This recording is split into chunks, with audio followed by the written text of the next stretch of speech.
We're here at Colchester Aprilia.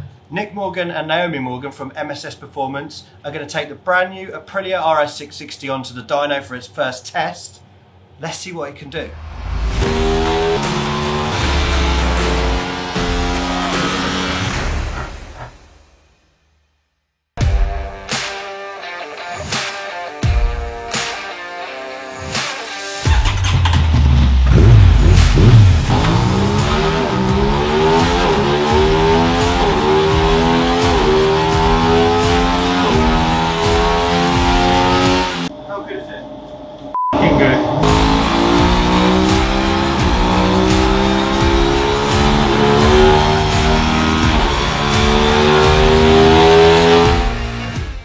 The first graph here is a bog standard Ninja 650, 2019 model, pre-map, pre-anything. So just a very, just literally out of the crate, ready to go. Yeah. Now, the second graph, which I'll highlight for you, which is probably the most interesting direct comparison, is your Colchester Aprilia's RS660 out of the crate. Okay, it's done a little bit of mileage. Not many, but it's not done many, but it's running so that obviously you don't void any warranties. And so consequently, it's probably still not at its best. Yeah. But you can just see by the difference there. That is up to 93.92 horsepower over the Kawasaki Z650 Ninja, which is 64.18. Is it a fair comparison? It's really difficult to say, but when you're looking at a 650, two 650 bikes, you can see the amount of work they've actually put into this to get it as a super sport bike, as opposed to a conventional twin cylinder, everyday road bike.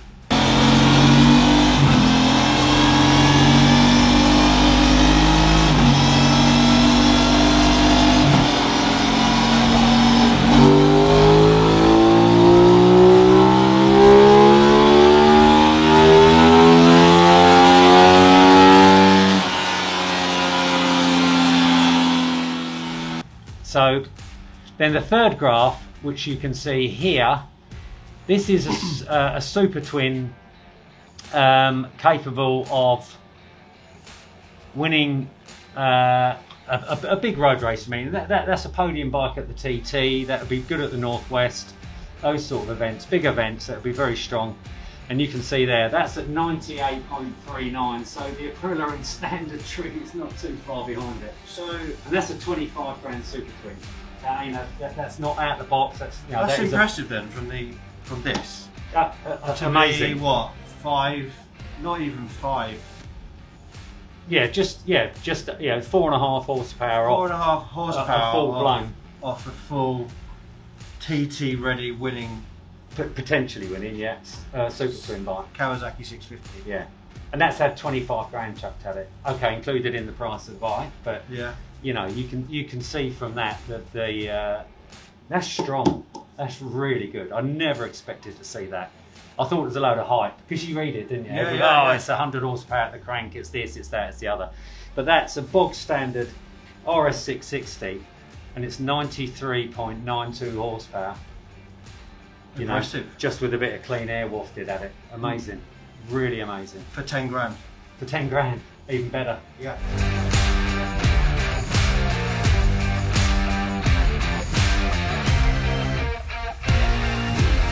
You see these small dips here, these dips and troughs that you've got. Yeah. You see, you're going to get rid of those. Once you get in, it's got a cat on it the size of a small bus. So just for instance, just by removing the cat, and putting a decent race exhaust, and then probably like something from Spark or something similar to that, you'll get all these little problems here. They're going to be ironed out. So, what do you think it could do? I don't see any reason with a bit of fueling, a decent exhaust, and something to make it breathe a bit easier, like a decent air filter, something like that. Nothing else. I think you're looking at a genuine 100 horsepower motorbike, easy, all day long, all day long, probably more. For little spend as well. Very little spend, 10 grand. Yeah. To get to, 10 grand's a lot of money, but to get something comparable, you're looking at 25,000 quid. Okay, you've got to do other bits and bobs, but let's just talk about the base product. It's just amazing, it really is. Honestly, and it's got an auto flipper, it's got a quick shifter and everything else to go with it standard. Even niceties like a TFT dash and bits and bobs like that, that just come with it. Fantastic. So to do that on the dyno, we did disable certain functions, didn't we? Yeah, basically, yeah. I mean, you can go into the dash. There's various modes that you can go into, which we've gone into the time attack mode, I believe. Yeah. So and basically what it does, in so many words, it disables the rear wheel speed sensor, so that we don't have anything intruding from traction control or anything like that. So that is literally what it's got. Is what it's got.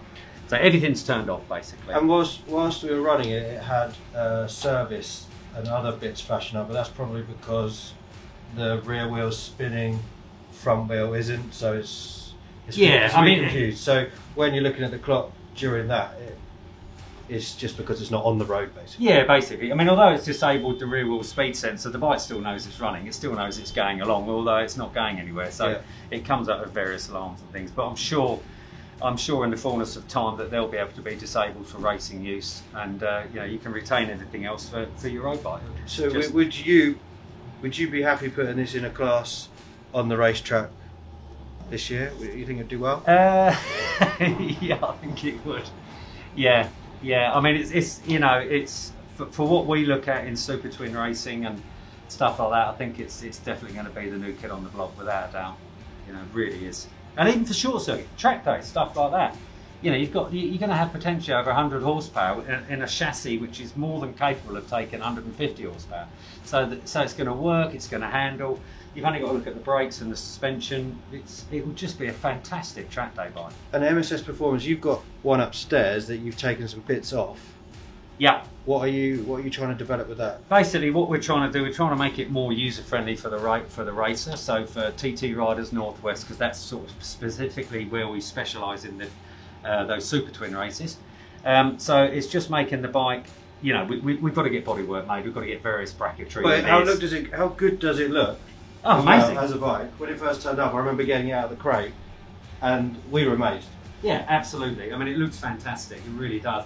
And you haven't got to create anything. Aprilia have done a marvellous job with the aesthetics of the bike, and it's typical Italian. It's got beautiful sleek lines. It looks fantastic, and it's functional. So you've got a decent screen. You've got all the aerodynamics. You've even got these sort of winglets that are sort of incorporated into it nowadays, which is all the big trend with the super bikes and things like that.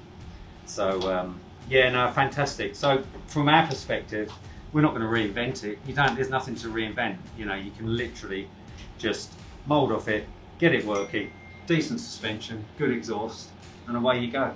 I'm not going to say it's that simple, but that's what it looks like at the moment. Fantastic. Quite excited. That's f***ing brilliant.